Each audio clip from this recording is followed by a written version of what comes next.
मैं जो मेरे साथ क्रिकेट खेलते थे वो सारी दुनिया।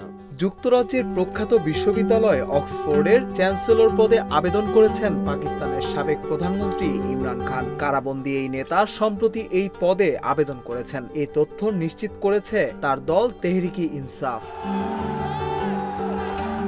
বার্তা সংস্থা এএফপি বলছে 2018 সাল থেকে 2022 সাল পর্যন্ত পাকিস্তানের প্রধানমন্ত্রী ছিলেন ইমরান খান। গত বছরের 9 মে ইমরান খানকে গ্রেপ্তার করা হয়। এছাড়া তার বিরুদ্ধে আরো বেশ কিছু মামলা হয়েছে। তবে এসব মামলা উদ্দেশ্য প্রণোদিত বলে দাবি করেন এই নেতা। এরই মধ্যে জানা গেল প্রখ্যাত অক্সফোর্ড বিশ্ববিদ্যালয়ের চ্যান্সেলর পদে আবেদন করেছেন ইমরান খান। তার রাজনৈতিক দল তেহরিকি ইনসাফের লন্ডন ভিত্তিক মুখপাত্র সৈয়দ জুলফিকার বুখারী বলেন, ইমরান খান আগেই এ ব্যাপারে খোঁজ খবর করতে বলেন। সে অনুযায়ী আবেদন জমা দেওয়া হয়েছে। এবার সেটি পর্যালোচনা করা হবে।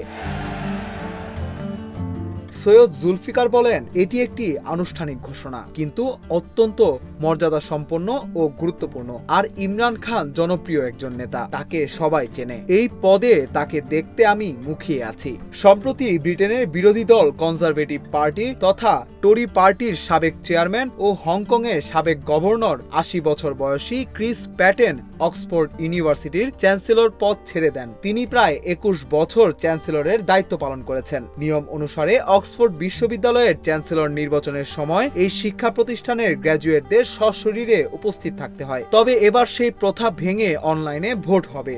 ইমরান খান অক্সফোর্ড থেকে অর্থনীতি বিষয়ে উচ্চতর ডিগ্রি অর্জন করেছেন। তার দল পাকিস্তান তেহরিকি ইনসাফের নেতা জুলফিকার বুখারী এক্সে এক পোস্টে বলেছেন, ইমরান খানের নির্দেশ অনুযায়ী অক্সফোর্ড বিশ্ববিদ্যালয়ের 2024 সালের চ্যান্সেলর নির্বাচনে তার আবেদনপত্র জমা দেওয়া হয়েছে।